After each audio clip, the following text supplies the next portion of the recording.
दोस्तों नमस्कार। आप देख रहे हैं पंचायत टुडे न्यूज़। मैं हूं पत्रकार अशोक भगत। आज हम छत्तीसगढ़ के रायगढ़ जिले के लैलूंगा विधानसभा क्षेत्र के पूर्व विधायक माननीय हृदयराम राठे जी से जानना चाहेंगे कि राजनीतिक परिप्रेक्ष्य को लेकर के क्या कुछ कहना चाहेंगे यूसीसी के संबंध में। अभी हाल ही में जो केंद्र सरकार के द्वारा यूसीसी लागू करने की जो बात कही गई है, यूनिफॉर्म सिविल कोड के संबंध में हमारे साथ मौजूद हैं पूर्व विधायक हृदयराम राठे जी। उनसे हम प्रतिक्रिया लेना चाहेंगे, क्या कुछ कहते हैं। राठे जी, थोड़ा सा हमारे दर्शकों को परिचय दे देंगे। हृदयराम राठिया, पूर्व विधायक लैलूंगा। राठे जी, आपसे हम जानना चाहेंगे कि थोड़ा सा विस्तार से चर्चा हो जाए कि ये जो यूसीसी क्या चीज़ है और इस यूसीसी अगर लागू होता है समान नागरिक संहिता, तो क्या कुछ हमें आदिवासी समुदाय को नफ़ा होगा, नुकसान होगा, इस संबंध में हमारे दर्शकों को बताएंगे। समान नागरिक संहिता यूसीसी हमारे आदिवासियों को भारतीय जनता पार्टी और आरएसएस द्वारा आज से नहीं, इनके चुनाव घोषणा 2014 से जड़ से मिटाने के तहत कार्रवाई किया जा रहा है। और हम तो घोर विरोधी हैं यूसीसी के। वो इसलिए कि हमारी खान पान, हमारी रहन सहन, पूजा पाठ, हमारी परंपरा, हमारी संस्कृति को मिटाना चाहता है और अपने हिसाब से हिंदू धर्म में हमको लाके खड़ा करके हमें बर्बाद और समाप्त करना चाहता है। 2008 से 2013 के बीच भी भारतीय जनता पार्टी की सरकार थी। उस समय भी कोशिश किया गया था ये कानून बने, लेकिन हमारे आदिवासियों के विरोध के कारण ये कानून नहीं बन पाया। मैं तो ये बोलता हूँ और आरोप लगाता हूँ, भारतीय जनता पार्टी में जितने आदिवासी सांसद, विधायक, कार्यकर्ता, पदाधिकारी हैं, इनको जवाब देना चाहिए कि ये यूसीसी के संबंध में लोग क्या कहना चाहते हैं।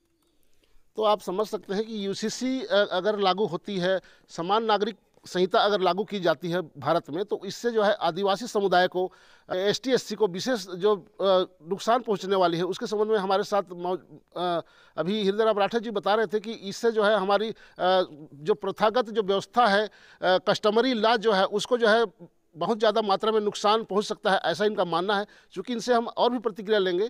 यूसीसी के संबंध में आप लोगों ने कभी जो है एक होकर के एक स्वर में पूरे आदिवासी एकजुटता दिखा करके कभी विरोध करने का प्रयास किया है क्या आप लोग? हम लोग 15 तारीख को, इसी 15 जुलाई को कंवर समाज के भवन लैलूंगा में एक बैठक करने जा रहे हैं। पूरे आदिवासी को आमंत्रित किया गया है और हम सब लोगों का राय जानेंगे, लेंगे और घोर विरोध करेंगे यूसीसी का, और छत्तीसगढ़ में लागू नहीं होने देंगे। ये हम लोग सर्व आदिवासी समाज के ओर से तय किया गया है।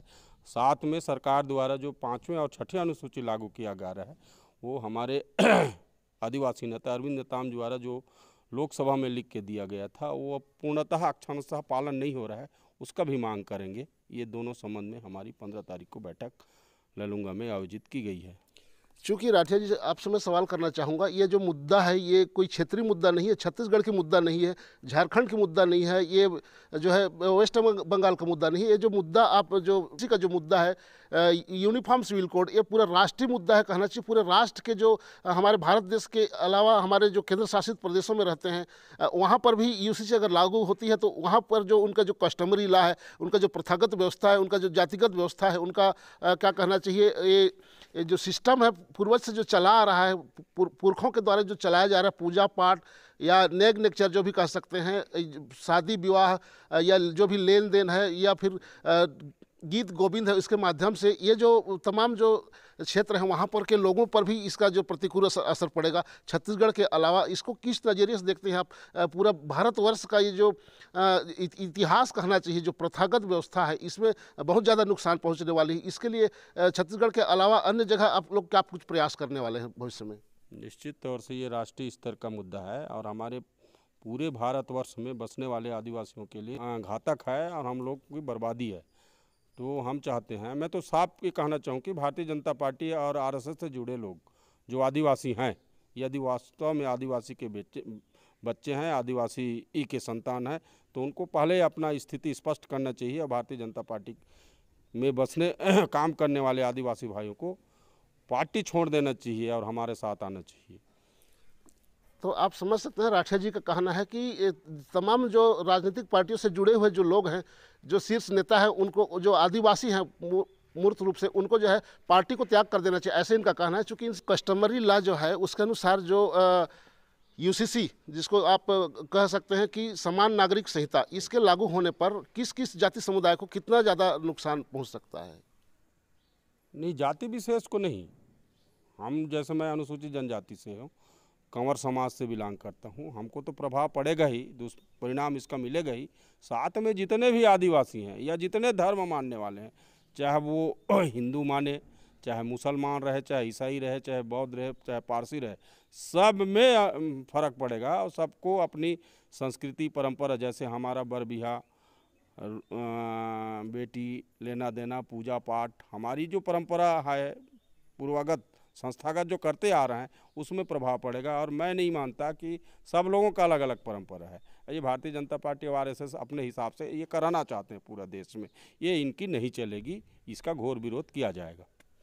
तो आप समझ सकते हैं, तमाम जो लोग हैं भारत देश में निवास करते हैं, विभिन्न धर्मों के अनुयायी हैं, उन पर भी जो है इसका प्रतिकूल असर पड़ेगा, ऐसा पूर्व विधायक हृदय राम राठौर जी का मानना है।